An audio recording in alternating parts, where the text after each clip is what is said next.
ফলতায় ছাই চাপা আগুনে মহিলার দেহ, মহিলার অগ্নিদগ্ধ দেহ, খড়ের গাদায় মিলেছিল মহিলার দেহ। মহিলাকে খুনের পর তার কি পরিচয় লুকোনোর চেষ্টা হয়েছিল, আর সেই কারণেই পুড়িয়ে ফেলার চেষ্টা হয়েছিল। নির্জন এলাকা, শুনশান এলাকা, সেখানেই এই অগ্নিদগ্ধ মহিলার দেহ উদ্ধারের রহস্য বেড়েছে। ফলতার গোপালপুর পঞ্চায়েত এলাকার এই ঘটনায় পুলিশ তদন্ত শুরু করেছে। আমরা এখন যেখানে দাঁড়িয়ে আছি, ফলতা থানার গোপালপুর অঞ্চলের যে এই বুদা গ্রামের, এই দুটি গ্রামের মানুষ কিন্তু এই রাস্তা দিয়ে যাতায়াত করে।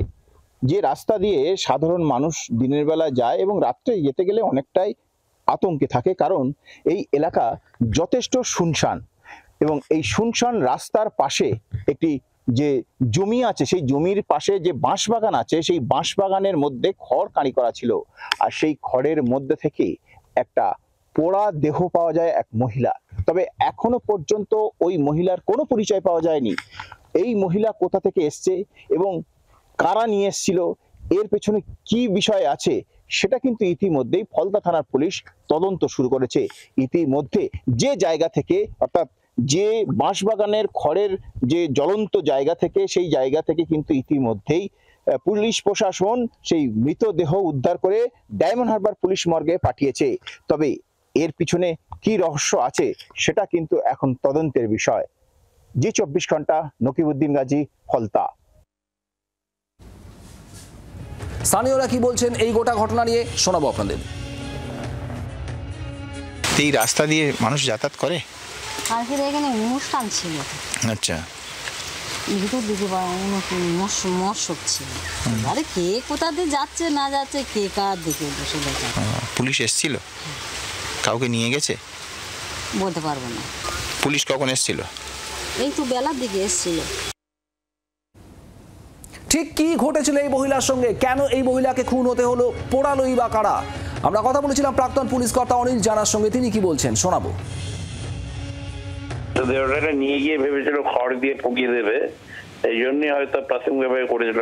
এখানে তো ধান মাঠ নয় যে এখানে ধানের চাষ করে খড়ের গাদা বানিয়েছে। মানে পরিচিত এলাকা সম্বন্ধে, টপোগ্রাফি সম্বন্ধে যে জানে সেই করে, তারাই করেছে।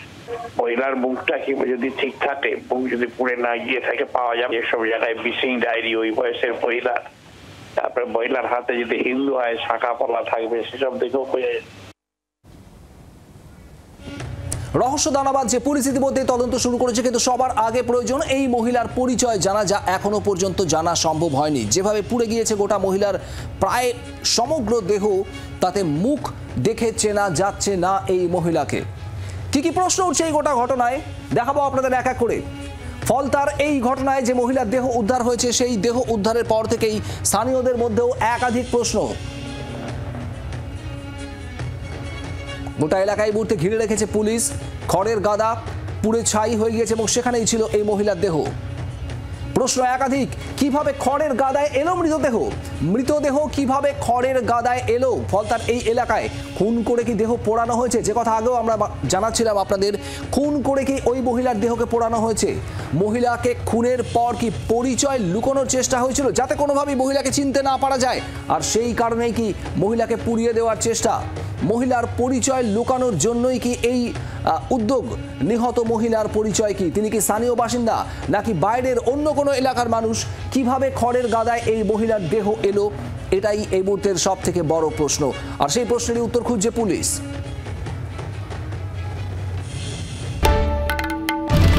বাংলার আওয়াজ, বাঙালির আবেগ, জি 24 ঘন্টা।